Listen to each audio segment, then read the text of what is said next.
Bueno, ¿cómo les va? Bien. Si bien no tienen que estar todos porque es una clase que se atrasó, producto, bueno, de un problema que tuve en- con mis premolares, se me partieron ambos dos. Eh, pero bueno, es por otra cosa que tengo. Y se me recomplicó ayer y bueno, tuve que ir al odontólogo ayer y hace un ratito salí, bueno, me pusieron algo provisorio. Eh, Es solo esto, comunicarles, bueno, el vivo este que estoy haciendo no es obligatorio en el sentido de que no tienen que estar ahí presenciándolo, pero está bueno trabajarlo en la cuestión teórica para que no queden clases pendientes. Les mando un saludo a todos. No veo los chats, así que no se hagan problemas, ¿sí? Veo a los que están conectados, eso sí. Buenísimo, vamos a trabajar. Quiero avisar algo antes de trabajar el texto de Casullo, ¿no? Eh, Le respondí a todos los mails que me mandaron con respecto a los recuperatorios. Si hay alguien que no le respondí, que me vuelva a reenviar el mail, porque a todos creo que le respondí, igual que Rochi. Así que estoy esperando ahí que ustedes digan, si a alguien no le respondí, digamos, envíemelo a claudiocultura@gmail.com. Decía, vamos a trabajar el texto de Casullo, que ya quedan pocos textos para trabajar, creo que dos o tres. Luego de esta clase, Rochi le va a subir la consigna de un trabajo también evaluatorio del teórico. Eh, Ese sería el segundo trabajo, ¿no? Que vamos a realizar. Se lo va a subir después Rochi la consigna. Bien, decía, como no tengo chat, no sé por qué no veo los chats de ustedes, eh, voy a trabajar sobre esto. Rochi, lo que te pido es, porque te veo que estás conectada, es que cualquier cosa me escribas por WhatsApp, que yo los WhatsApp los leo, ¿sí? O sea, me aparecen en pantalla. Bien, bueno, ¿qué es esto del texto de Casullo, no? Bueno, lo que se pregunta esta autora es casualmente, ¿no? Lo que hoy a esta altura de lo que son los estudios de la política, de la sociedad, de la política, ¿no? Es como ya se ha dado a lo largo de la historia de las teorías que es imposible, digamos, cualquier sociedad que se construya, digamos, aquello que se determina como pueblo, se entiende como pueblo, ¿no? Hubo siempre, si uno hace el recorrido histórico que propone Casullo, hubo siempre esto que es la figura pueblo. Hay un problema con la figura pueblo, ¿no? Eh, Gracias, Rochi, ahí te leí el WhatsApp, te lo acabo de leer. Decía, hay un problema con la idea de pueblo. ¿Qué sería pueblo, no? Y acá es un significante vacío, por supuesto, ¿no? Que se va a volver flotante a partir de quién sea la hegemonía que considere que es lo que vamos a entender como pueblo. Pero es totalmente polisémica la palabra pueblo, ¿no? O sea, da lugares a un montón de interpretaciones y además es un significante que va a ser utilizado a lo largo de la historia por distintas construcciones de sujetos y sujetas políticas, ¿no? Eh, pero sin embargo, digamos, para poder entender, digamos, que siempre hay un lugar, ¿no? Donde existen aquellos a lo largo de la historia que no han podido participar generalmente de las situaciones de construcción de poder, en el sentido de que siempre que hay una hegemonía hay un pueblo del otro lado, ¿no? O que avala la hegemonía o que la resiste o que la contrarresta. Bueno, esto es un poco el recorrido que está haciendo Casullo, ¿no? O sea, el pueblo no es un invento de la modernidad, esto es lo que primero plantea Casullo, esta autora, ¿no? El pueblo no es un invento de la modernidad como muchos autores quieren hacer entender, ¿no? O sea, las teorías políticas, la manera de interpretar las sociedades, y ahí nace la categoría pueblo, que es una categoría totalmente vacía, si se lo pone a llamar, ¿no? Si se lo pone a entender, es una categoría que es totalmente abstracta, ¿no? Porque además es muy difícil, digamos, de poder atrapar esa categoría, de poder darle un cierto límite, ¿no? Un cierto marco de dónde eh, trazar, digamos, ¿no? El recorrido que es el pueblo, ¿no? De dónde configurarlo, cómo configurar esto que es el pueblo. Eh, en todo caso, pueblo es, digamos, es un sentido relacional, ¿no? Un sentido relacional a aquello que no es pueblo, pero que no sería pueblo. Entonces, ahí empiezan a darse un montón de tensiones dentro de la interpretación de la política de a qué vamos a entender como pueblo.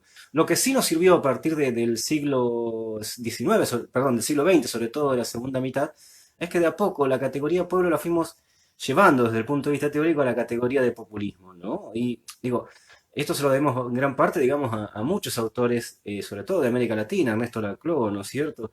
Eh, Vamos a darle categoría de populismo, ¿no?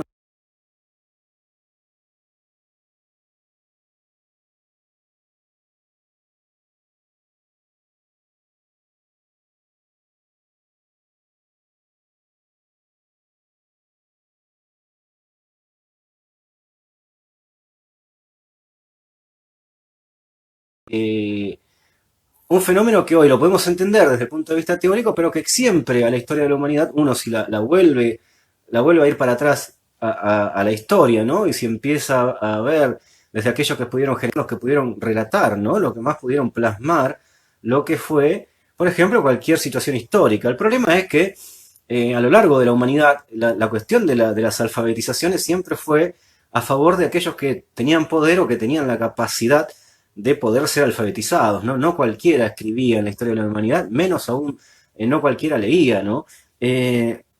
Entonces el problema que tenemos de contar la historia es que generalmente se ha contado a partir de el punto de vista de aquellos que han tenido la capacidad de escribir y de leer, que siempre fue muy reducida hasta, digamos, lo que sería el siglo XIX y XX, cuando empieza a existir la escolarización masiva, ¿no? Aquello de esta institución que es la escolaridad, ¿no? De esta disposición áulica, de esta disposición física, ¿no? De un espacio donde hay un docente y muchos alumnos sentados en un aula determinado, ¿no? O en cualquier espacio, ¿no? La exposición de alguien que tiene la capacidad de transmitir un saber, ¿no?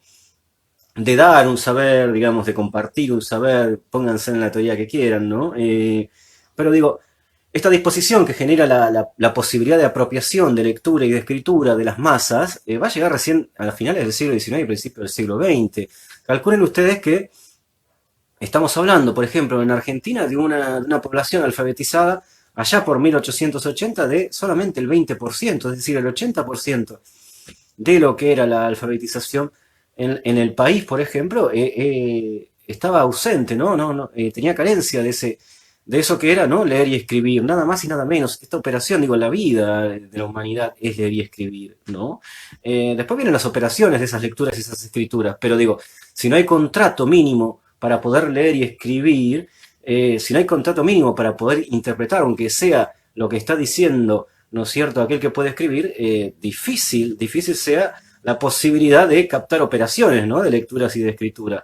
La vida de la humanidad es lectura y escritura.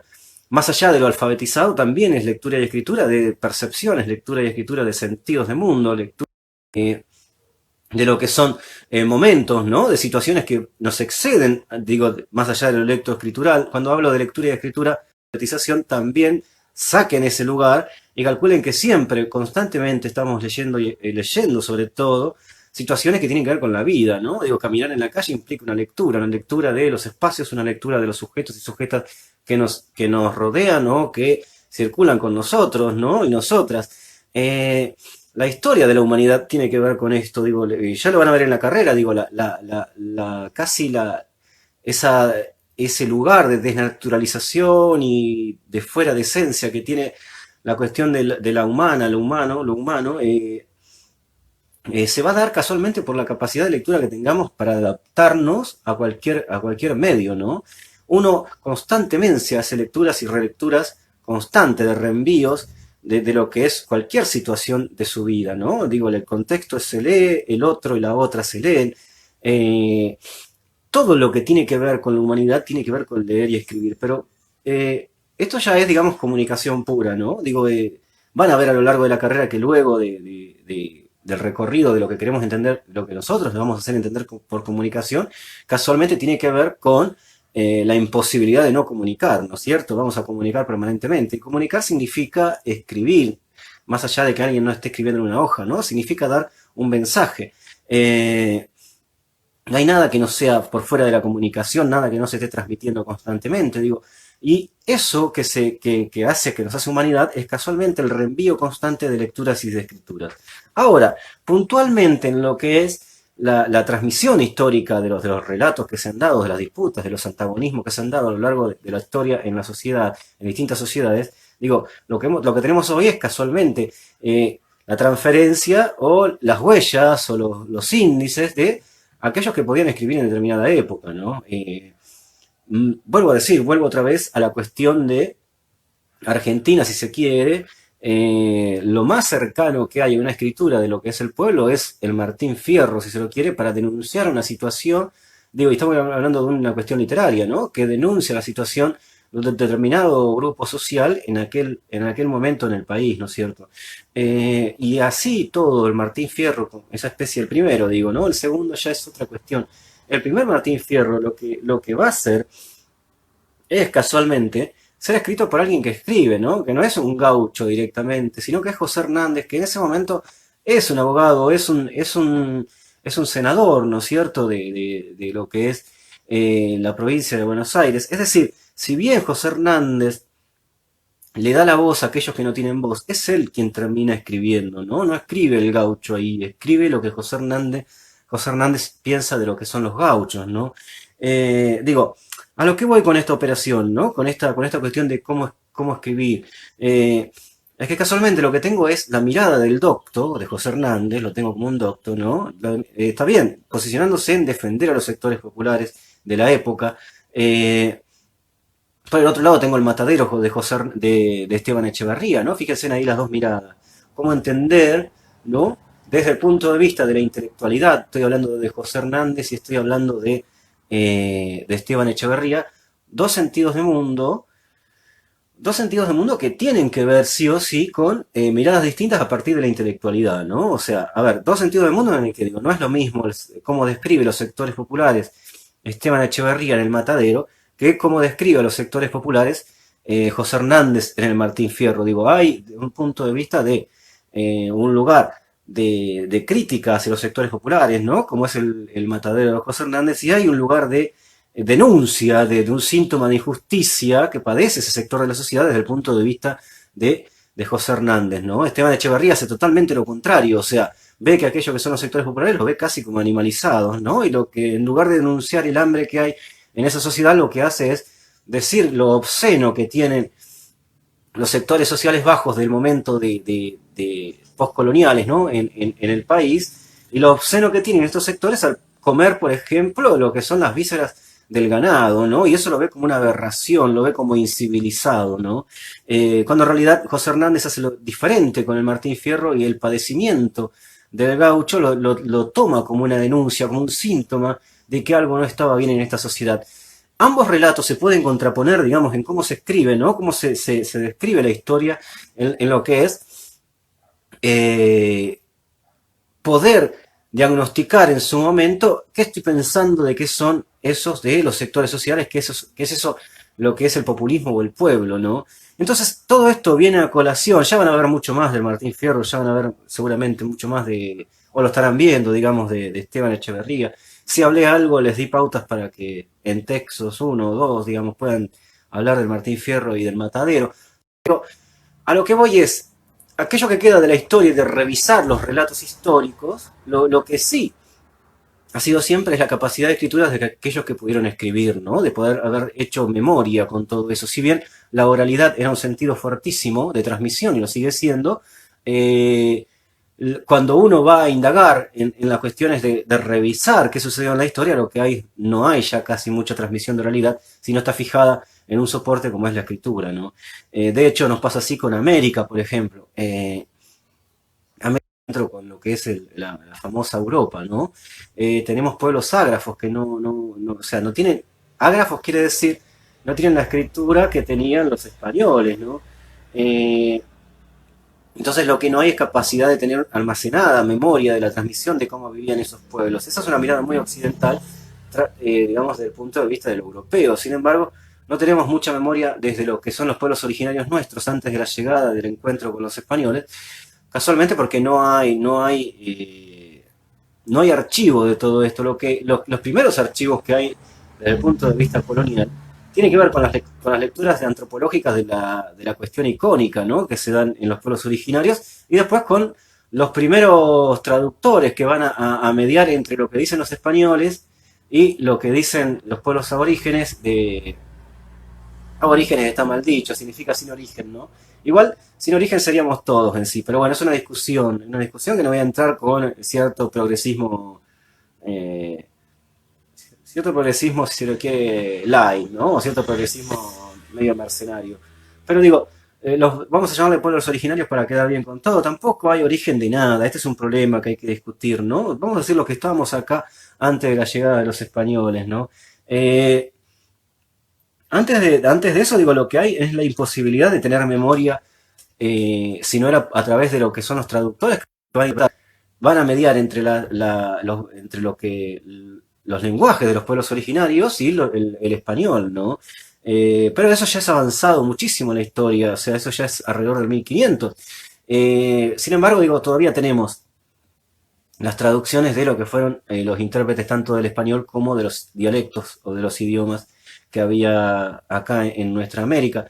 La diferencia entre un dialecto y un idioma es muy fácil. El dialecto, digo, la diferencia entre un dialecto y un idioma, digo, ¿por qué dije dialecto recién? Solamente por separar, porque el idioma lo que tiene detrás es un ejército que lo avala, ¿no? El dialecto generalmente no. Entonces, lo que se termina imponiendo es el ejército que a ese dialecto, que era el español, lo termina imponiendo como un idioma, ¿no? O sea, la legitimidad de la operación de que algo pase de dialecto a idioma tiene que ver con cuestiones de poder que muchas veces están tenidas o sostenidas por la cuestión de la violencia, ¿no? Vuelvo a decir, la diferencia entre dialecto e idioma es el ejército de...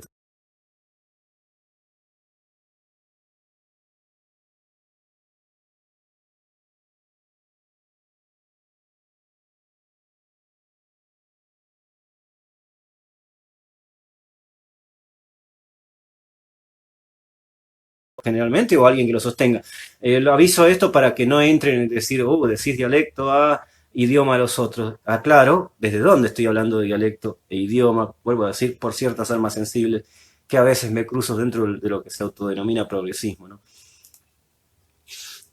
Lo dice alguien que, bueno, tiene bastantes características de pueblo originario, digamos, pero eso no quiere decir que uno, digamos, se regale a determinadas interpretaciones de mundo o sea, querencia de determinadas interpretaciones de mundo solo por sostener, digamos, un falso romanticismo o un romanticismo, digamos, falaz, por llamarlo de algún modo.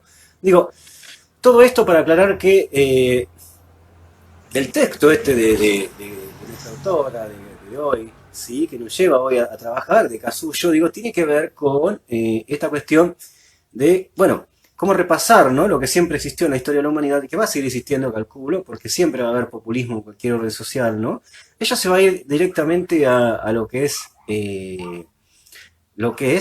sí o sí Atenas, ¿no? Como principio, ¿no? ¿Qué pensaban de lo que eran los sectores populares o del populismo, por llamarlo de alguna manera, los grandes pensadores de ese momento? Pero digo, aquellos que piensan también en ese momento son, quizás es el término más riguroso, de aquella vieja Atenas, ¿no? De la Atenas antigua, donde Platón y Aristóteles van a ser eh, quienes transmitan, digamos, la mayor capacidad de pensar en aquel momento tan lejano, lo que vamos a entender como populismo. Eh, Vuelvo a decir, pero la primera pregunta que se hace acá suyo es, bueno, ¿cómo puedo ver, digamos, el populismo? Bueno, el populismo es un fenómeno que no es exclusivo del mundo moderno capitalista, dice, es algo muy antiguo, dice Casullo, ¿no? Es un movimiento en el cual confluyen un líder y un pueblo, dice, movilizado detrás de un discurso que divide el campo en un ellos y un nosotros. Esto es lo primero que va a aclarar sí o sí Casullo. Vuelvo a repetir la definición que está, que ustedes la habrán leído seguramente. Dice, el populismo es un movimiento en el cual confluyen un líder y un pueblo movilizado detrás de ese líder, ¿no? De un discurso que divide el campo en un ellos y un nosotros. Hay una aproximación a una definición que da ahí Casullo. Ella va a decir que es un movimiento, hay otras teorías que no entienden como un movimiento del populismo. Eso no se hagan problema, por favor, ¿sí? Eso es otra cosa que no vamos a entrar en discusión, por ahora entre nosotros quiero aclarar que va a ser entendido como un movimiento, sin embargo, más adelante vamos a ver que no es casualmente un movimiento solamente, ¿no? Sino que es otra cosa, que son operaciones que tienen que ver con posicionamientos. Pero vamos a entenderlo con Casullo, vamos a acompañarla. Aclaro esto porque eh, está bueno decir, bueno, ciertas cosas de este autor me parecen que están en tensión, digo, ¿no? De tensionar, y creo que lo de Casullo, ¿no? En la cuestión de entender como movimiento tiene bastante de tensionante, pero quedémonos no con eso por ahora. Después lo vamos a desplazar y vamos a problematizarlo de otro modo. Pero por ahora es esto, ¿no? Vuelvo a decir, Casullo, ¿no? Un líder y un pueblo movilizado detrás, siempre con un discurso que divide el campo social en un ellos y un nosotros. Vamos a empezar por ahí. Todo en la historia de la humanidad es un ellos y un nosotros, ¿no? O yo y los otros, ¿no? No soy, ya lo vimos esto a lo largo de lo que viene siendo el recorrido de la cátedra. Siempre hay un otro, si no yo no puedo ser, ¿no? Esto lo vengo hablando hace mucho. Eh, para que yo sea, para que cualquiera de ustedes sea, digamos, tiene que haber un otro, si no, no hay posibilidad, ¿no? No, no hay manera. O sea, yo soy porque hay un otro que me lee, hay un otro que me ve. Si el otro no me viera ni me leyera, ¿no? Yo no sería. Esto es irremediablemente así, ¿no? No hay manera hoy de discutir esta mirada, de entender cómo se construyen las identidades. En el caso de las identidades sociales, colectivas, ¿no es cierto?, de los sujetos políticos y las sujetas políticas, el populismo va a tener la capacidad sí o sí de dividir a la sociedad en un ellos y un nosotros, y de eso va a ser su mayor construcción de operatividad y su mayor construcción de identidad política, ¿no? Enseguida va a dividir el campo social en aquellos que son ellos y nosotros, que no somos casualmente de manera relacional eso, que esos otros, ¿sí? Que si bien me dan identidad, también me dan una identidad para decir yo no quiero ser aquello, ¿no? Este juego de reenvío simbólico, ¿no? Los otros tampoco quieren ser como el populismo. De hecho, el ejemplo es fácil. Argentina está llena y minada de ese ejemplo. Argentina está trazada de esta manera históricamente, si lo quieren llamar como civilización y barbarie, ¿no? Unitarios y federales, azules y colorados, y sobre todo peronistas y antiperonistas, ¿no? Hoy podemos decir que hay populistas y antipopulistas también. Digo, si algo trazó en la sociedad argentina esta grieta de el ellos y el nosotros, fue el peronismo, ¿no? Esta famosa grieta. La grieta es totalmente humana y es totalmente imposible de borrar en cualquier orden o cualquier ontología social, ¿no? Al orden social lo podemos llamar ontología social también.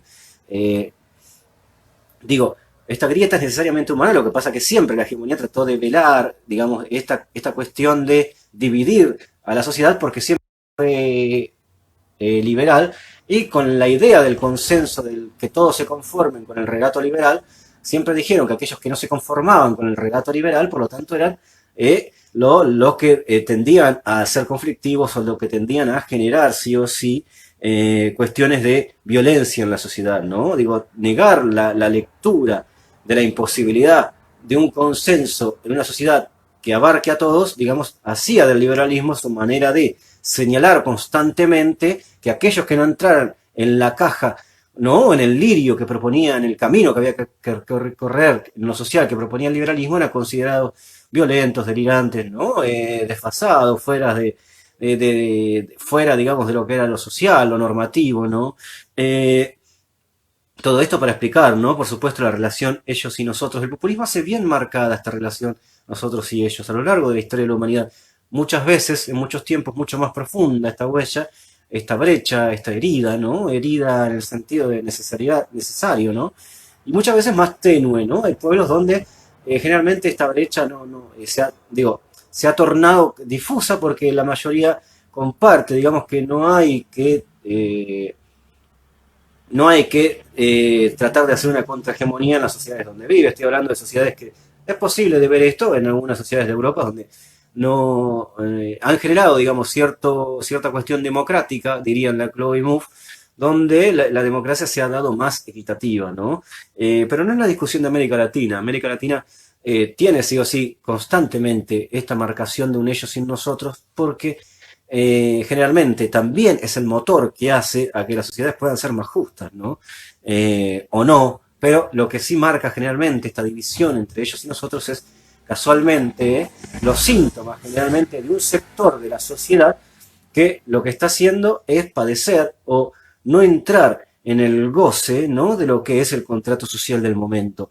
Eh, Esta es generalmente, digamos, la operación más fuerte que tiene el populismo, ¿no? Esta cuestión de marcar el síntoma de injusticia que hay en el orden social cuando aquellos que detentan la hegemonía no pueden ni logran, digamos, condensar en su ficción, que es construir una sociedad más justa o el bien común, no logran condensar, digo, lo que es que de esa ilusión del bien común y de una sociedad más justa no sea parte lo que entendemos como el pueblo, que lo que hace es impedirse, digamos, ser impedido, ¿no?, de poder sí o sí gozar de los beneficios de ese contrato social o de ese imaginario o de esa ficción que propone generalmente la hegemonía. Cuando esto sucede, cuando la hegemonía no da cuenta, ¿no?, de lo que fue su pretensión y no puede abarcar a lo que es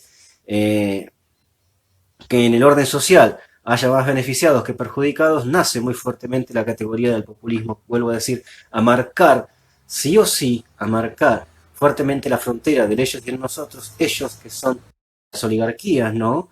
Ellos que son los que gozan y nosotros que somos los que estamos sufriendo. Esto se da a lo largo de la historia de la humanidad. Esto no significa, digamos, que haya lugares netamente puros, ¿no? No es una cuestión nada más que económica, que esto también quede claro, también es una cuestión que tiene que ver con lo cultural, con lo social, por supuesto, y siempre, siempre con lo político, ¿no? Entonces, vuelvo a repetir, ¿no?, la definición que da Casullo. Entonces, vamos a entender como el populismo como el movimiento en el cual confluyen un líder y un pueblo movilizado detrás de un discurso que divide el campo en un ellos y un nosotros. Acá viene un problema que también quiero explicar con esta definición, que es la figura del líder o la líder, ¿no? Muy demonizado por lo que es el liberalismo. Eh, Siempre la figura de los líderes, desde la historia, digamos, desde el siglo XX a esta parte, digo, cuando se habla de líderes, lo que generalmente se hace desde el punto de vista de la hegemonía liberal es demonizar cualquier relación entre el líder y los sectores masivos, ¿no? Los sectores populares. Los sectores populares son masivos. Dejarían de ser masivos si gozaran, digamos, de los beneficios que gozan las minorías, ¿no? Esto es así, ¿no? El líder va a ser totalmente cuestionada desde el punto de vista liberal, porque lo que van a hacer es empatar líder, por supuesto, a lo peor de la historia, digamos, que fue, por ejemplo, el líder Hitler, ¿no? A, a Mussolini, eh, Mussolini, Hitler, digo, un montón de líderes han sido, digamos, han tenido esta capacidad. Como capacidad no estoy hablando de algo bueno en el sentido de que está bueno que hayan tenido esta capacidad, pero han tenido esta capacidad de poder llegar a las masas trascendiendo un montón de barreras que tenían que ver con la cuestión institucional, ¿no? La relación líder-masa, ¿sí?, se ha dado a lo largo de la historia por siempre. Lo que pasa es que lo que hace el liberalismo es señalar que esa relación lleva cierta carga de peligrosidad si uno se referencia, por ejemplo, en la relación líder-masa de Hitler o de Mussolini, ¿no? Digo, por lo mortal, lo letal, lo jodidamente humano que ha sido Hitler, ¿no? Lo que también ha hecho Mussolini. No voy a entrar a discutir si Perón, digamos, está a la altura de estos dos personajes por su capacidad de relación de líder, porque no tienen nada que ver, estamos poniéndolo en otro lugar a la discusión. Acá no hubo, digamos, tortura, no hubo desaparición, digamos, ni una cuestión de meter preso gente en ningún, digamos, en ningún periodo del peronismo, en el sentido de cuando se gobernó. Así que me van a decir, sí, metieron preso a no sé quién, digamos, un preso por millones y millones de presos, millones de desapariciones, millones de, digamos, de exterminados, ¿no? Digo, no hay ni relación, no es a esta altura de la humanidad, no es posible.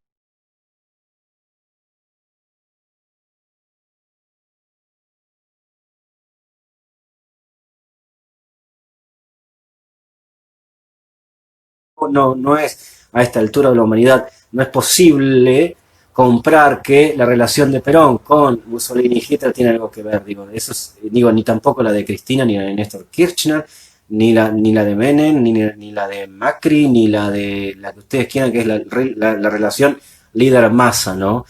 Si quieren entender a Macri como líder-masa, lo que ha sido Macri es llegar a sectores de la sociedad, digamos, a partir de un montón de otras operaciones que no era casualmente la relación líder-masa, pero ha sido masivo en el sentido de que ha llegado a partir del marketing a muchos sectores de la sociedad más allá de juntar gente en una plaza, ¿no es cierto? Digo, ni Fidel Castro tampoco lo voy a entender por ese lado, es una posición que yo tomo, pero digo, concretamente, la relación líder-pueblo siempre ha sido, aclaro lo de Fidel Castro, digo, no lo entiendo ni como Mussolini ni como Hitler, ¿no? O sea, no compro esto. Eh, Como muchos otros líderes de América Latina, digo, ni Hugo Chávez lo toma así, ni a Evo tampoco, ¿no? Me parece que lejos, lejos, lejos de entenderlos así, pero digo, lo que sí tiene que quedar claro es esta separación en el análisis que estamos haciendo y cuál es la posición que tomamos, ¿no? Hay algo de la relación líder-masa que ha trascendido y que se da a lo largo de la historia de la humanidad y que es, sí o sí, un contrato, a veces tácito y a veces explícito, no normatizado muchas veces no escrito, pero sí modificado en algunas leyes, ¿no es cierto? Pero esta relación se ha dado siempre a la historia de la humanidad. Lo que ha hecho el liberalismo es casualmente hablar de que esto es una obscenidad, ¿no? Que lo individual tendría que primar sobre esta capacidad que tiene el líder de tener comunicación directa con la masa. Según el liberalismo, en esa relación líder-masa hay una carga, ¿no? Sí o sí sospechada de totalitarismo, ¿no? Pero eso es desde el punto de vista de la obscenidad liberal, ¿no? Digo, como dice Galeano, ¿no? Desde el punto de vista de la lombriz, un plato de fideos es una orgía, ¿no? Digo, y me parece que está buena eso que dice Galeano, en el sentido de que muchas veces la relación líder-pueblo ha sido más que tiene que ver con platos de comida y no con cuestiones de orgía, ¿no?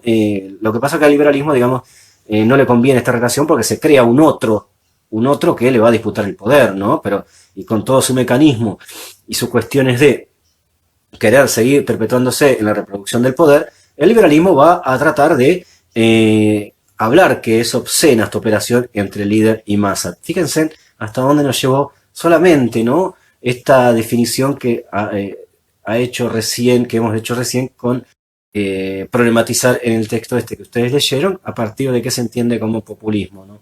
Dice Casullo, ya en Atenas, Aristóteles y Platón dice, buscaban denunciar los peligros del demos, ¿no? Es decir, para estos autores, fíjense, ¿no? Para estos autores que podían escribir y leer en la vieja Atenas, ¿no? El demo era algo que era peligroso, ¿no? Porque no tenía capacidad de poder razonar, ¿no es cierto? No es casualidad que un texto muy bello que se escribió hace muy poco se llame La razón populista, ¿no? Porque no hay una sola manera de razonar. Lo que hay es distintas razones en disputas, ¿no? El, es decir, si algo logró el pensamiento, digamos, de aquellos autores intelectuales que han jugado siempre a favor de los pueblos, de los movimientos populistas, digamos, es casualmente agarrar ya la teoría y decir si hay una razón blanca, si hay una razón dominante europea, también hay una razón populista. Es genial esto que hace la CLO en ese sentido, ¿no es cierto? Es decir, en Atenas, digamos, en aquella Atenas, en aquella vieja Grecia, ¿no? Antigua Grecia, ¿no? Eh, Había que tener problema con el demos porque el demos podía sí o sí caer encantado por la figura de un dictador, ¿no? Ya lo anticipaban de aquel lugar, de aquel momento. Hay cierta cuestión elitista en la mirada de Platón y de Aristóteles, ¿no? No es un elitista Platón, de hecho es hasta filosóficamente, también Platón es alguien que busca construir, como lo veíamos con Rinesi en su momento, busca entender de clausurar el conflicto en lo social, ¿no? Tiene un temor enorme a eso, pero para clausurar conflictos, para que no sea lo trágico, la manera de arribar los problemas sociales, de entender los problemas sociales, de problematizarlos, Platón busca siempre la idea de un consenso definitivo. Ahora, la idea de Platón, que es un conservador de su sociedad en su momento, es atribuirle a que hay ciertos sectores de la sociedad, ciertos sujetos y sujetos, porque es patriarcal totalmente esa sociedad, ¿sí? De esa sociedad que están capacitados para, sí o sí, llevar adelante lo que son los destinos de cualquier orden social y hay otros que no lo van a poder hacer jamás. Digo, esta es la postura de Platón y Aristóteles, ¿no? Digo, y va a ser van a ser muy influenciables en lo que es las posturas a lo largo de la historia de la humanidad de un montón de pensadores, ¿no? Entonces, se van a sostener hasta la construcción de teorías para gobernar muy siguiendo los caminos que dejó Platón en la antigüedad, ¿no es cierto? Pero digo, si para estos autores de la vieja Atenas, eh, para estos autores de la vieja Atenas, digamos, eh, conservar la sociedad implicaba que el demos no tenía que participar mucho, que había que cuidarse del pueblo, ¿no? Porque podía caer sí o sí en la seducción de algún líder demagogo que trastocara, ¿no? La cuestión de la democracia griega. La democracia griega no tiene nada que ver con lo que hoy entendemos por democracia, ¿no? Solamente la palabra quedó de aquella época y vuelvo a decir, la democracia griega era una cuestión muy limitada, digamos, a ciertos sectores que deberían participar de las cuestiones del poder de la sociedad y no lo que hoy entendemos como la democracia de la modernidad posterior al 1500, que también ya hemos visto que no es un régimen que se haya construido ni haya dado el mayor goce para el mayor número, ¿no? Pero bueno, esta democracia ateniense todavía era más restrictiva, más elitista y más subsumida, digamos, a entender que el demos no debería tener mucha participación en la construcción de poder porque era totalmente manejable por la figura de un líder demagogo que pudiera aparecer en su momento, ¿no? Eh, en definitiva también Platón lo que está diciendo es que la democracia también en algún momento se va a transformar en una tiranía, ¿no? Si yo dejo participar al demos, al pueblo, ¿no? La democracia se va a transformar en una tiranía en su momento, ¿no? Eh, y esto, digamos, dice Platón, esta tiranía va a ser ¿por qué? Dice, porque el demos lo que va a hacer es, si se apropia, ¿no? De lo que es la sociedad, es querer castigar a los sectores ricos, a los sectores privilegiados. Le teme Platón al pueblo, ¿no? Le teme muchísimo. Le teme, pero lo que nos interesa a nosotros, más allá de esta discusión, más allá de lo que diga Mauro Zeta, digo, lo que nos interesa a nosotros es casualmente que siempre va a haber pueblo, Mauro. Lo que está bueno de Platón es denunciar esto también, de problematizar esto, ¿no? No solamente hablar de la alegoría de la caverna, que te la dan hasta en la sopa en cualquier plan digamos, de introducción a cualquier carrera, ¿no? Pero bueno, también hay consumos progresistas que se vuelven cliché en su momento, que se vuelven consumo, ¿no? Y en un momento van a aburrir y van a ser parte, digamos, de solamente lo que es la mercancía, ¿no? Del pensamiento mediático. Más allá de eso, digo, avanzada la historia, ¿no? Si bien Aristóteles antes define, ¿no? Que sí o sí, más allá de que Aristóteles también eh, no considera que el demos es el que tiene que participar en los actos de gobernación, esto que quede claro, sí Aristóteles se diferencia de Platón cuando empieza a decir que en cualquier sociedad va a haber pluralidad social, ¿no? Y que cualquier sociedad el pueblo es inevitable. Es decir, aquello que Platón lo ve como algo, digamos, que no lo va a decir, sí lo dice Aristóteles, porque Platón lo que hace es renegar del demos, ¿no? Lo ve como algo que asedia ahí, ¿no? Que está acechando como una posible disrupción del orden social si es seducido por algún demagogo. Sin embargo, Aristóteles dice algo que Platón no va a decir, que en cualquier sociedad va a haber una pluralidad social y que el pueblo es inevitable en cualquier sociedad. A esto lo acompañamos, ¿no? Por supuesto, ¿no? Y Aristóteles avisa, si va a haber pluralidad social, si el pueblo es inevitable, purgar lo popular sería un fracaso, porque siempre lo va a haber. Es decir, hay que sí o sí hacerse cargo de que el pueblo es inevitable en cualquier orden social, ¿no?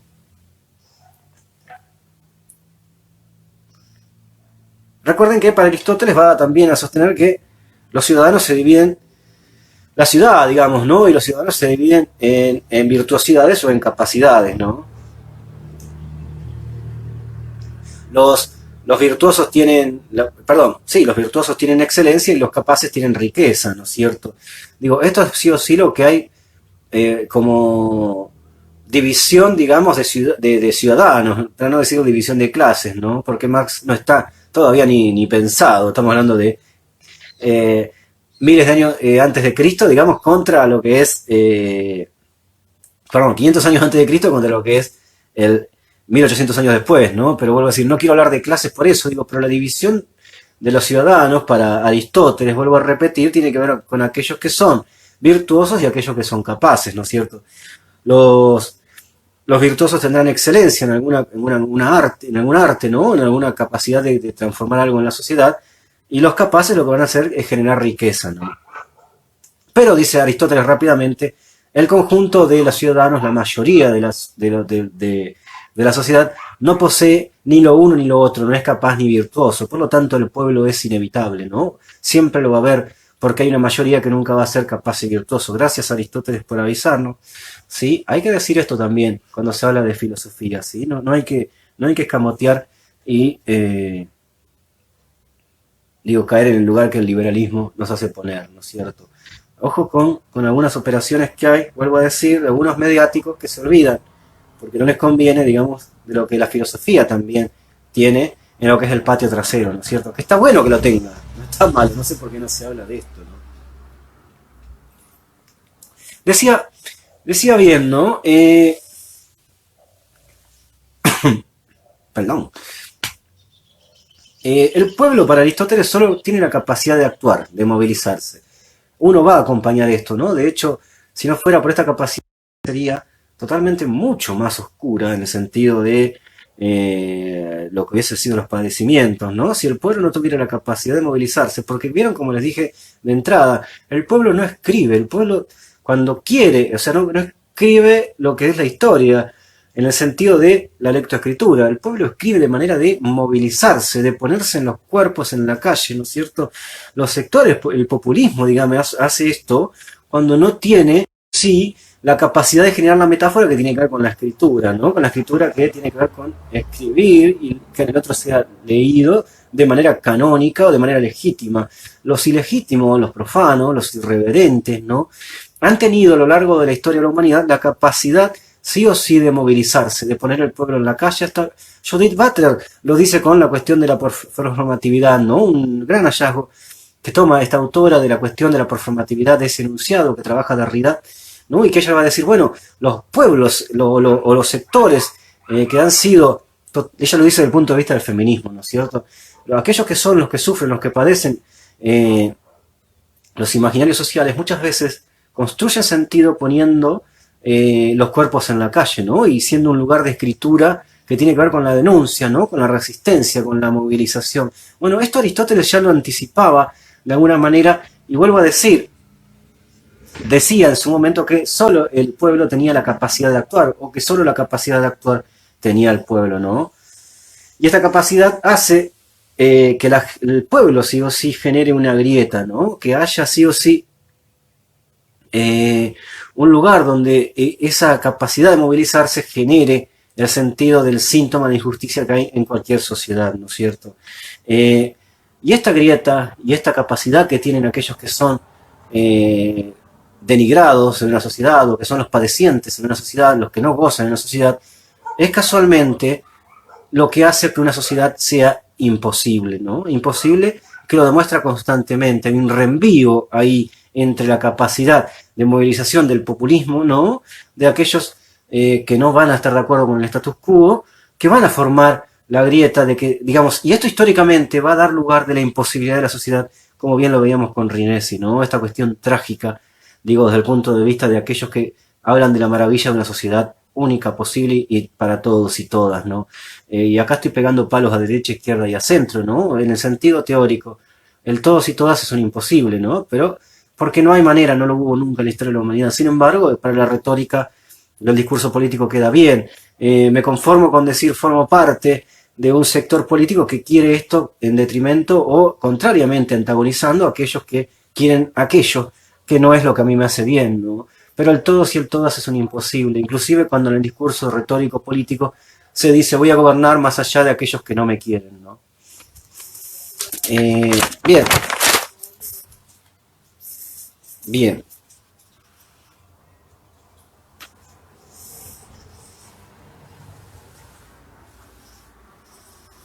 Ahora bien, Aristóteles se encarga de aclarar que los riesgos que el pueblo presenta son limitados, dice, aunque puede ser muy destructivo en su movilización, nunca terminará construyendo una dominación duradera.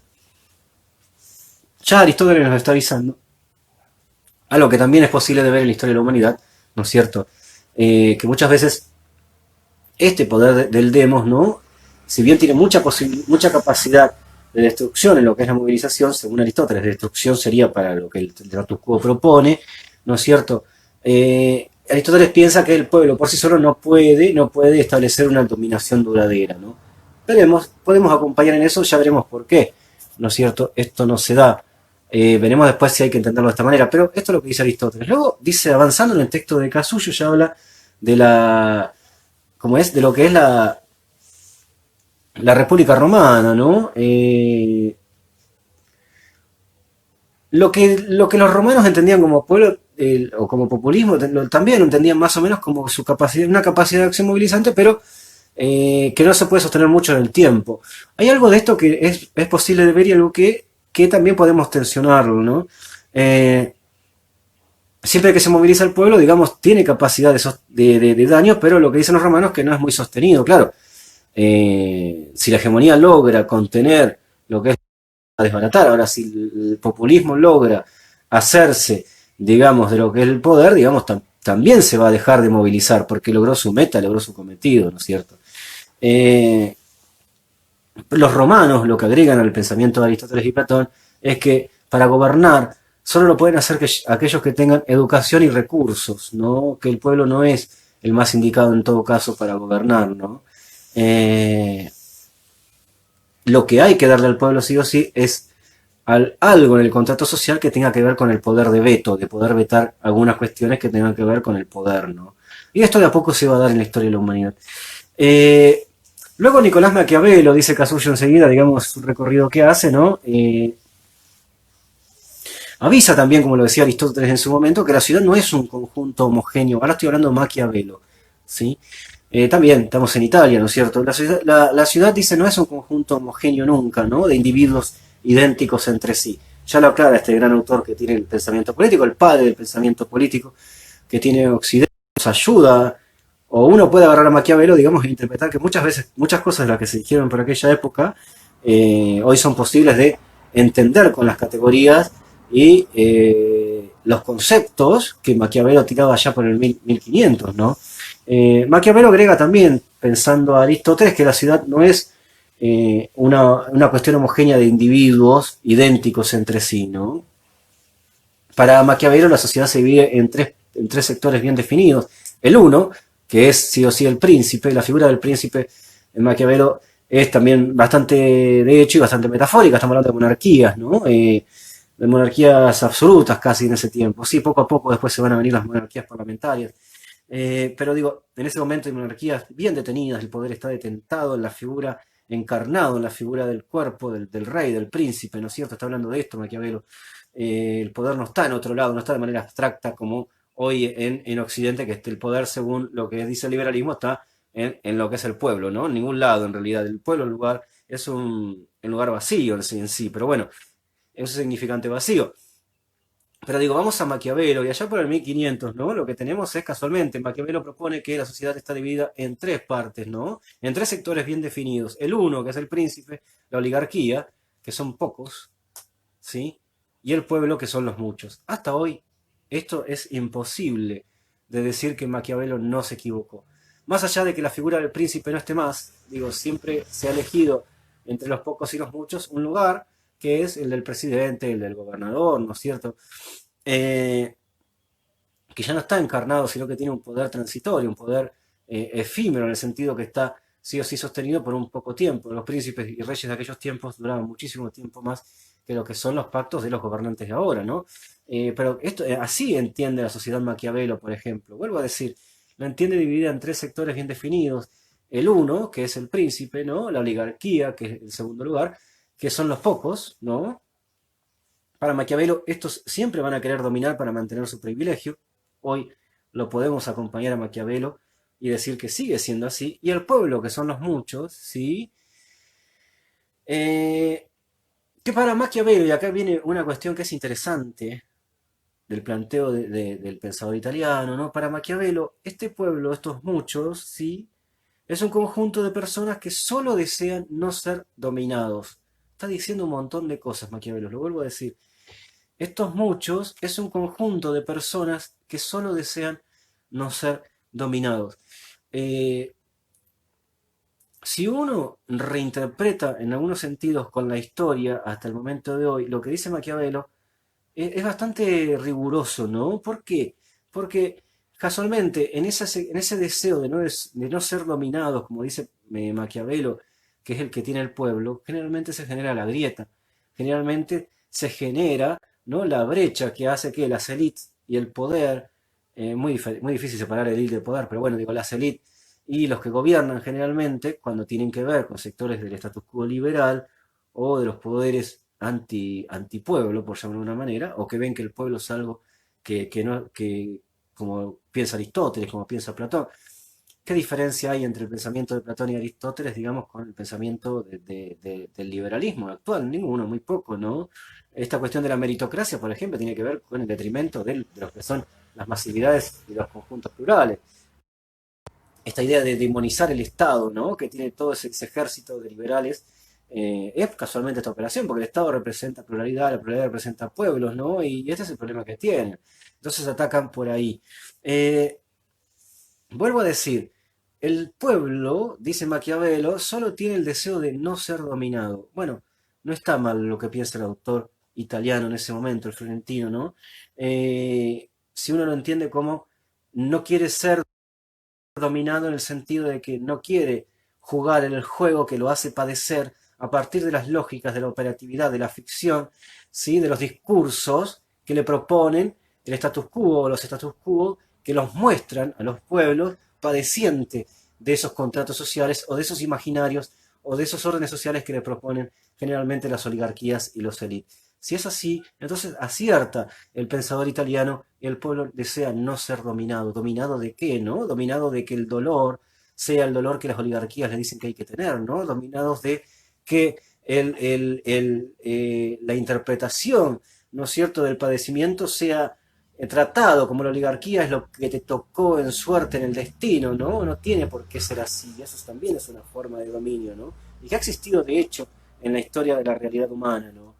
Eh, y dice Maquiavelo, y acá ya vienen interpretaciones más modernas, ¿no? Si el príncipe quiere gobernar, y ojo que el príncipe transportenlo, digamos, a otro lugar, ¿no? Si el príncipe quiere gobernar, sí o sí, debe ganarse al pueblo, ¿no? Debe ganarse la masividad. Eso no quiere decir que el príncipe tenga que ser bondadoso, digamos, o, o digamos, alguien que esté a la altura de lo que es el pueblo. No, el príncipe está mucho más allá de lo que es el pueblo, pero se lo tiene que ganar, ¿no? Se lo tiene que tratar de apoyar, tiene que tratar de apoyarse en él, ¿no es cierto?, en el pueblo, contra la nobleza. ¿Por qué? Porque la nobleza siempre va a conjurar para seguir reproduciendo en el poder. Y si la nobleza conjura para reproducirse en el poder, si tiene que caer el príncipe en ese conjuro, la nobleza lo va a hacer caer. Y esto está diciendo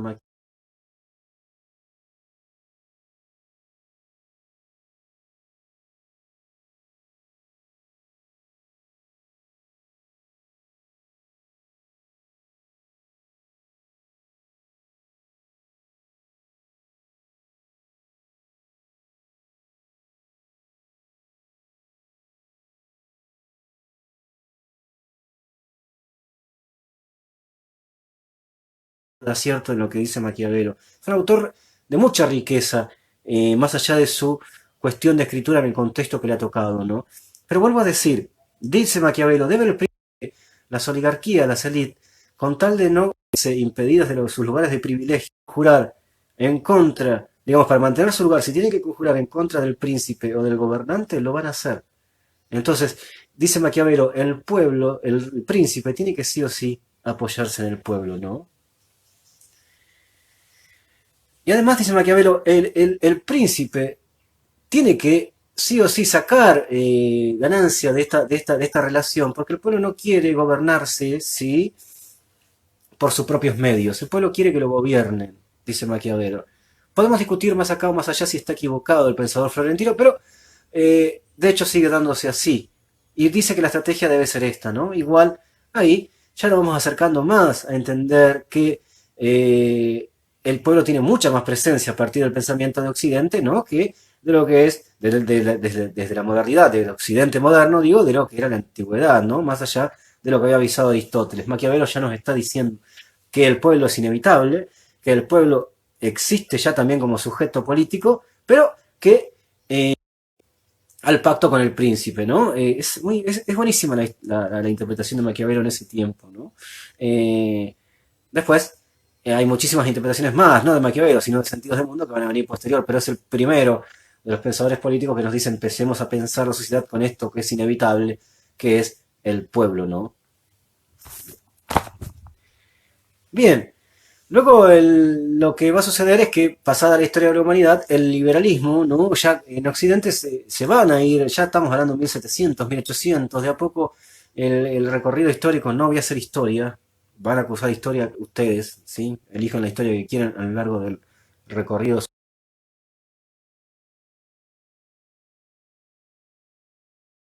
Inevitablemente ahí al liberalismo le va lo va a ver, va a tener que sí o sí hacerse cargo de la figura del pueblo y del populismo, ¿no? No le queda otra. Y avanzado hasta estos tiempos, digamos, no queda más que decir que ya hoy el populismo es un sujeto político, le guste a quien le guste, le incomode a quien le incomode, le sea obsceno o no al que le sea obsceno.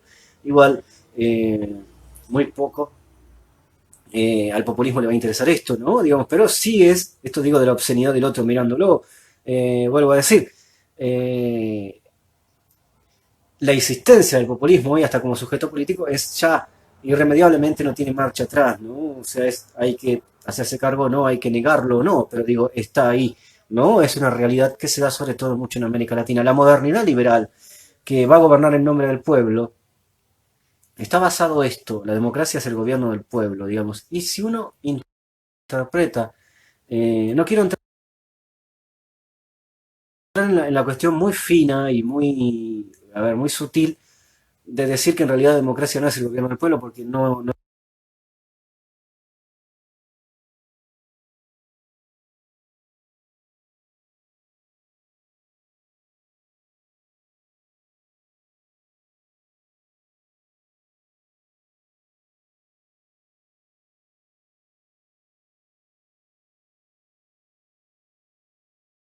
historia de la-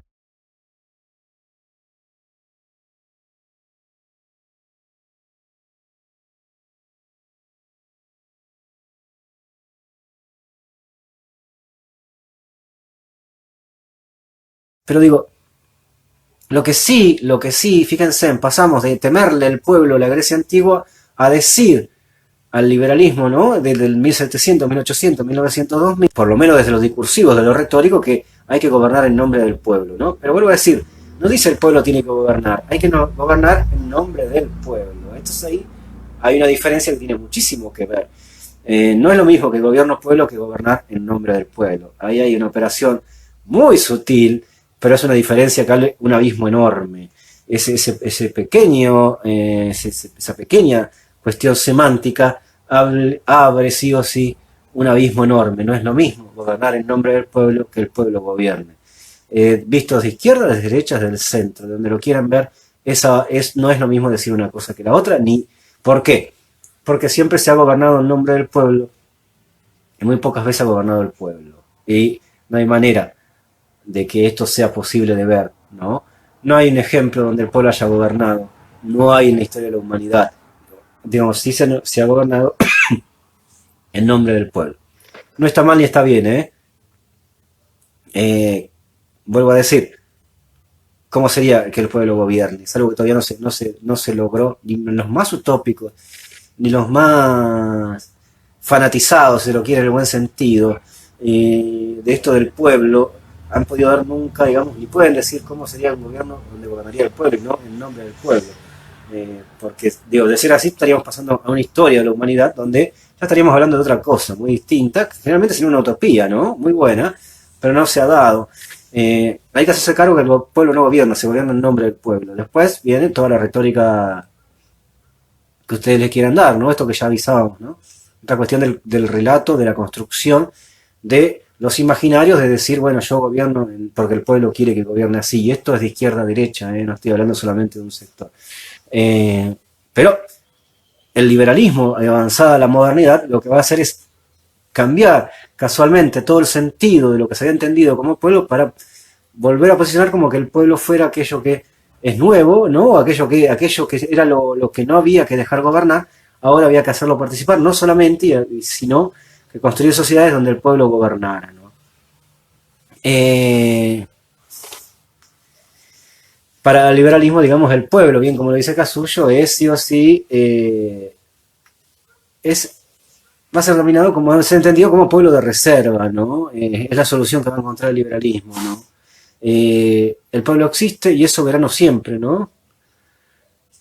Y sin embargo, el cuerpo político, el gobierno, por sí mismo, ¿no? Siempre fue delegado por sectores que, siempre fue construido por sectores que no fueron los sectores del pueblo. ¿Cuántos pobres conocen gobernando? ¿Sí? Vayámonos al campo que quieran. ¿Cuántas feministas conocen gobernando, no? Gobernando en serio, digo, estoy hablando, ¿no? ¿Cuánto del pensamiento feminista está gobernando? Más allá, digamos, de la postura.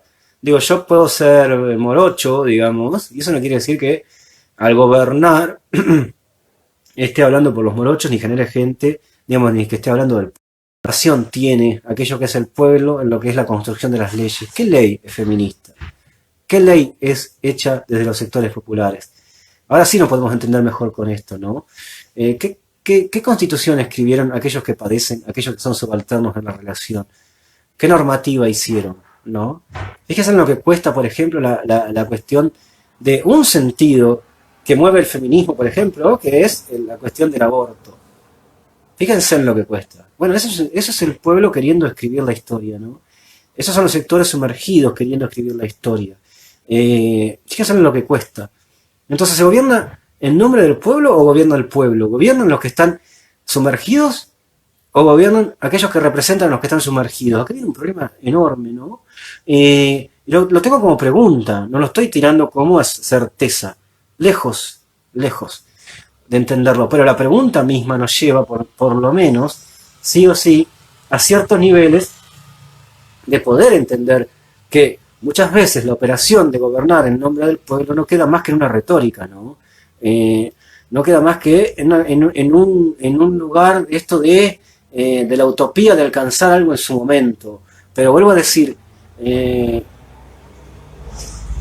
¿qué de lo que nos rige, de la matriz social que tenemos, ha sido escrito por el pueblo? De los sectores populistas tiene que ver con la cuestión de escribir la historia, y cuando digo escribir la historia es de generar las leyes o los contratos sociales para vivir en sociedad.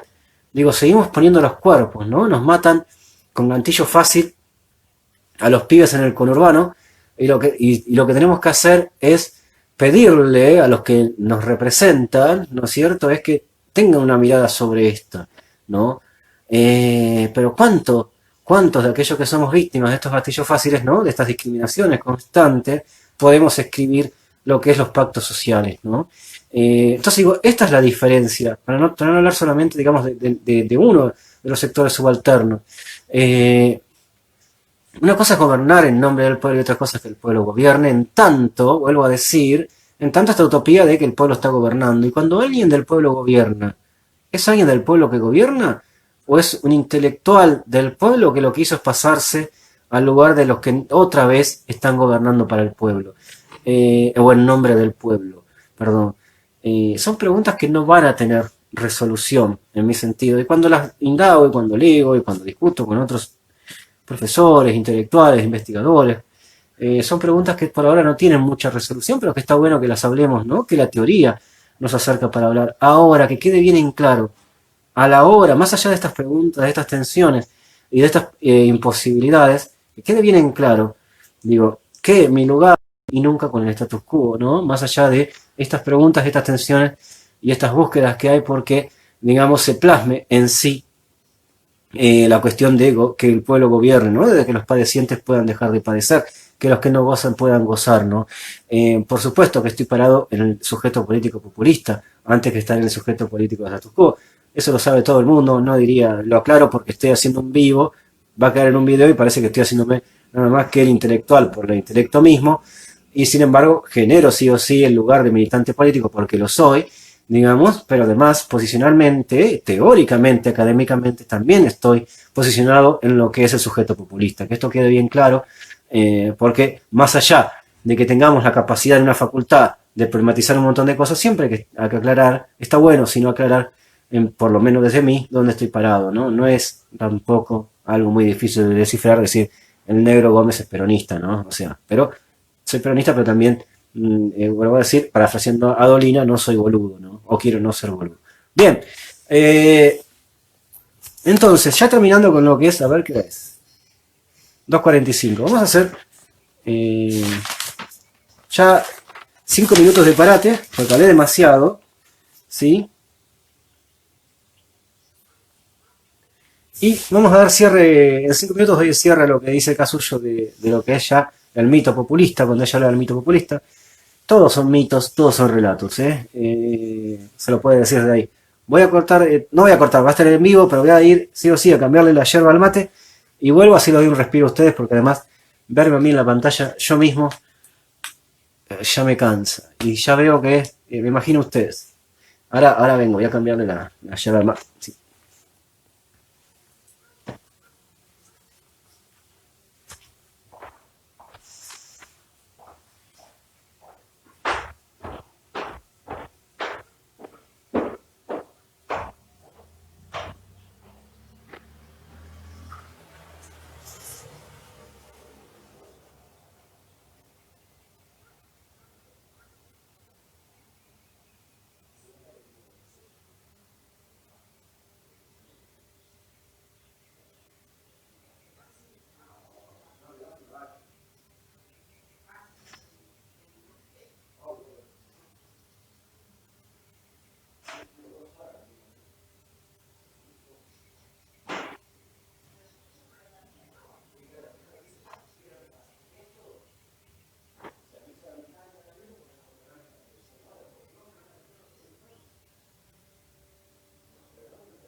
Bien, bueno, ya cosas que dice Casullo directamente. Aclarar entonces para sintetizar. El populismo dice no es una creación de la industrialización moderna o dice de la deficiente institucionalización política, digamos, de los países latinoamericanos.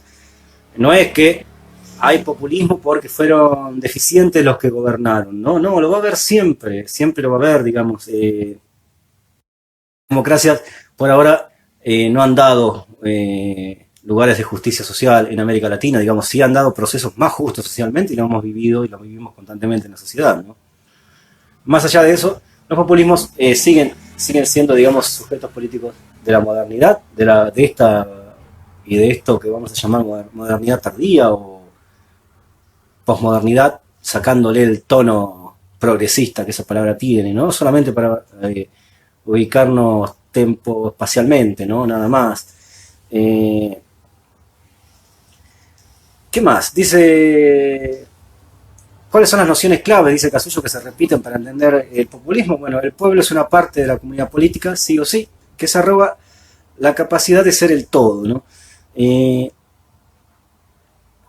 La pasión política mueve muchas veces al pueblo. Esto es en América Latina bastante notorio, ¿no? Sí, la pasión es algo que entra a jugar como categoría. Ya no hay que ser razonable, porque no hay una razón en sí. Hay muchas cuestiones de razón que pueden, digo, hay muchas maneras de abordar razón. Digo, no hay una razón natural ni esencial. Hay razones impuestas, razones que pugnan, razones que antagonizan, ¿no? Y hay una razón populista, por supuesto, y que tiene motor en la pasión, por supuesto, ¿por qué no? ¿Por qué no la podría tener? Porque la pasión, ¿qué? La pasión no es medible. ¿Y qué es medible? Si lo que es medible también tiene que ver con arbitrariedades, ¿no es cierto? El tiempo es una arbitrariedad de por sí, ¿no? El peso es una arbitrariedad, ¿no? La cuestión del espacio en tanto medición es una arbitrariedad también. Digo, así que si bien le han dado cierta lógica a lo que es el tiempo y el espacio y algunas otras cuestiones, digo, eso no quiere decir que la pasión no sea, digamos, porque no le es medible a cierta ciencia blanca, digamos, ¿no? Porque no le es medible a cierta cuestión patriarcal. La pasión, digamos, la pasión también es un motor fuerte que se da en la construcción de movimientos populistas. Y no tiene que ser un sentido en detrimento de nada, digamos. Detrimento va a ser aquellos que desestimen a la pasión como motor, digamos, de movilización de los sectores populistas. No está mal que esto sea, ni está bien, es lo que se da, ¿no es cierto? ¿Cuál es el problema de la pasión? ¿Cuál es el problema? O sea, el que está pasión, la pasión sería subalterna a la razón. Digamos, si la razón no es un producto natural, ¿por qué sería subalterna? No, hay un todo hegemónico, perdón, hay un particular hegemónico que se ha querido volver un todo, que lo que hace es que la pasión esté en segundo lugar a la razón. Esa es una vieja operación del liberalismo, ¿no? Y de los sectores elitistas, de los que detentan los goces de la sociedad, ¿no es cierto? Pero sí, el pueblo es sí o sí. Uno de los motores que tiene el populismo es la cuestión de la pasión, ¿no es cierto? Hay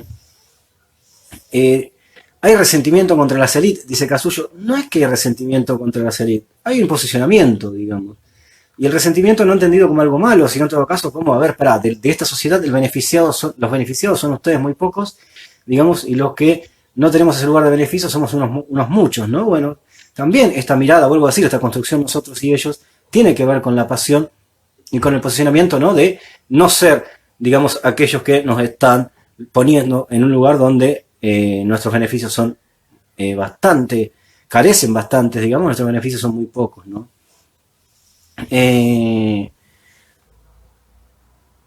Dice Casullo, el pueblo no tiene la capacidad de gobernarse a sí mismo.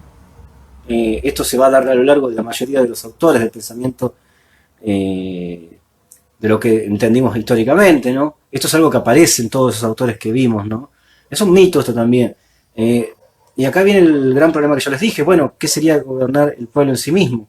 Lo que sí, hay sectores del pueblo que a veces son mejores representados por otros que gobiernan que por las élites y las oligarquías liberales, ¿no? ¿Qué más dice Casullo? Dice, como ninguna otra clase de autoridad política, la autoridad populista se fundamenta en el relato, en la promesa y en la denuncia. La mayoría de los autores sostienen esto, sí, por supuesto, relatos son todos, acá hay que decir esto, pero el populismo siempre busca tener su propio relato, ¿no? Su propia forma de construir su imaginario en diferencia, racionalmente diferente a lo que son los otros que están en contra del populismo, ¿no? Eh, y por supuesto, ¿no? Hay toda una construcción de discursividad y de actividades que tienen que ver con el populismo, ¿no? ¿Qué más podemos decir de todo esto que dice Casullo?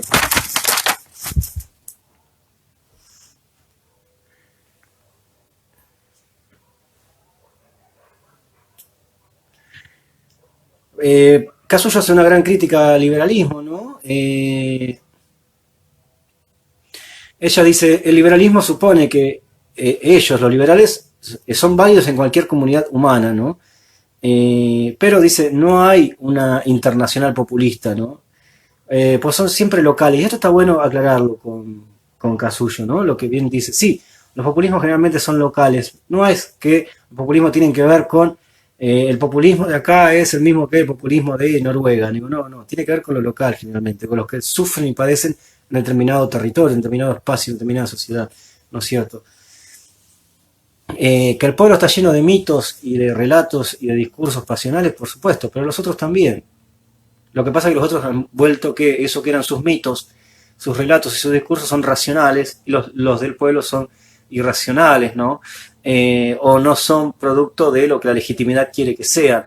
Pero todos tienen mitos, todos tienen discursos, ¿no? De hecho, la democracia es un mito, ¿no? Eh, Dice impuestos desde las élites gobernantes. ¿Qué más? ¿Qué más? Por ahora, nada más de lo que es el mito populista. Ha quedado claro, ¿no? Les decía, para la clase que viene, va a subir un texto Rochi, pero también hay una evaluación en el sentido de es un trabajo que tiene que ver con el teórico. Se lo va a subir Rochi dentro de poco la consigna, ahora yo se la paso y ella lo sube. Eh, y vuelvo a decir, no estoy viendo los chats, por eso no puedo abrir preguntas, ¿sí? Eh, pero sí entiendan ustedes que ya queda poco de la cursada, hagan un esfuerzo más. Eh, la idea nuestra siempre es que sigan en el camino, es, si están un poco en stand-by, es ponerles play otra vez, digo, y eso depende de la relación que ustedes estén generando con nosotros, nuestra predisposición, la mía y la de Rochi, hablo por ella, discúlpame Rochi, esto no se hace, pero no tengo manera de verte, estoy convencido, digamos, si no Rochi lo dirá, es la idea de que ustedes nos acompañen y lleguen todos a sí o sí a aprobar esta cátedra, ¿no? Tenemos todo para que así sea y depende de ustedes, digamos lo que les corresponde a ustedes. Pero en lo que responde a nosotros, en lo que nos toca a nuestro lugar, tiene que ver sí o sí con poner todo de nosotros, de nosotras, para que esto así suceda. Bien, a los que van a ver después porque veo que somos pocos los que estamos hoy, a los que van a ver después el video, y a ustedes sobre todo que pudieron verlo ahora en vivo, les mando un gran abrazo. Eh, Espero que estén bien y cualquier cosa me escriben al correo o debajo de este vivo, le escriban aquello que les parezca pertinente. Yo responderé preguntas seguramente después, Rochi también. Eh, y bueno, vuelvo a decir, queda consigna para un trabajo evaluativo y el texto para la semana que viene. Les mando un gran abrazo a todos y todas y que estén muy bien, ¿sí?